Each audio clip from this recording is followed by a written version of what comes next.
I am so excited about what I'm going to read out to you today.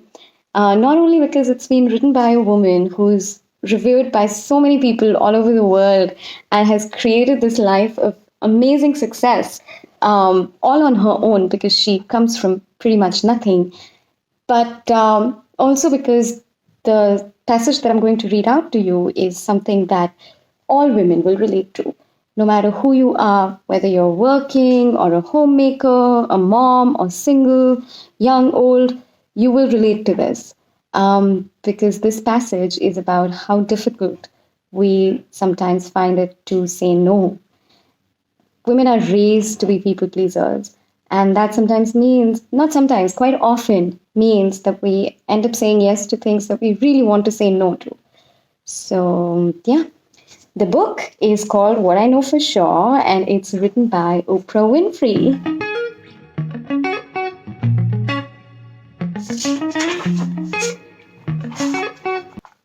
I was 40 years old before I learned to say no. In my early years of working in television, I was often overwhelmed by people's view of me as a benevolent caregiver. Some would spend their last dime on a bus ticket to get to me. Children would run away from home. Abused women would leave their husbands and show up at the doorstep of my studio, all hoping I'd help.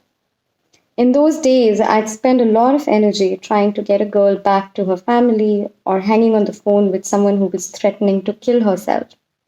I found myself writing check after check, and over time, that wore on my spirit. I was so busy trying to give all that everyone else needed me to offer that I lost touch with what I had a genuine desire to give. I'd been consumed by the disease to please. I love this. The disease to please. And often the word yes would be out of my mouth before I even knew it. I know exactly where the disease came from. Having a history of abuse also meant a history of not being able to set boundaries. Once your personal boundaries have been violated as a child, it's difficult to regain the courage to stop people from stepping on you.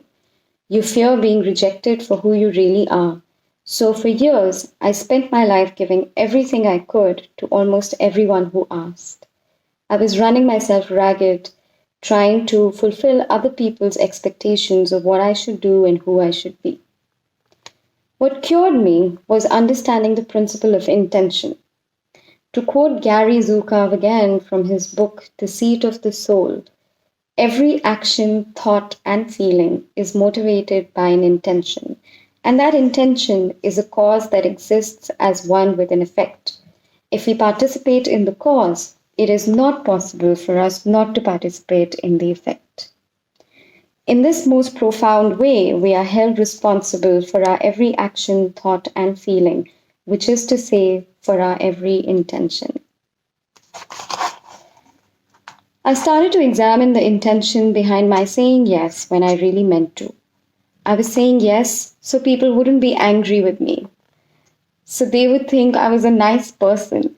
My intention was to make people feel I was the one they could call on, count on, last minute, no matter what.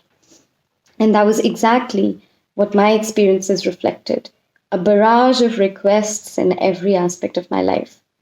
Shortly after I started to understand this, I got a call from somebody quite famous who wanted me to donate to his charity.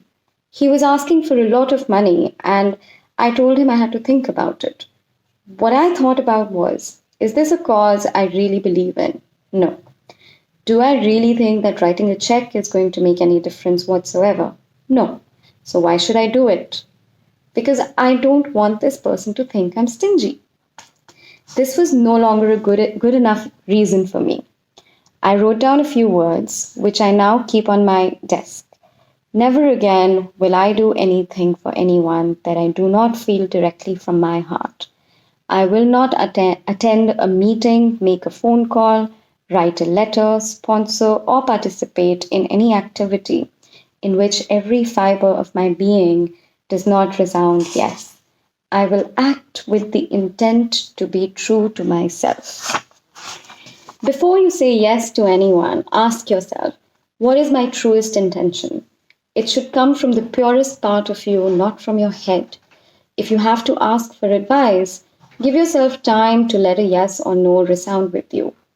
When it's right, your whole body feels it. I know for sure that I had to first get clear about who I was before I could beat the disease to please. When I accepted that I was a decent, kind, and giving person, whether I said yes or no, I no longer had anything to prove. I was once afraid of people saying, "Who does she think she is?" Now I have the courage to stand and say, "This is who I am." That was beautiful. That was so beautiful. And I could relate to every word of it. And I'm sure there are many women out there who can.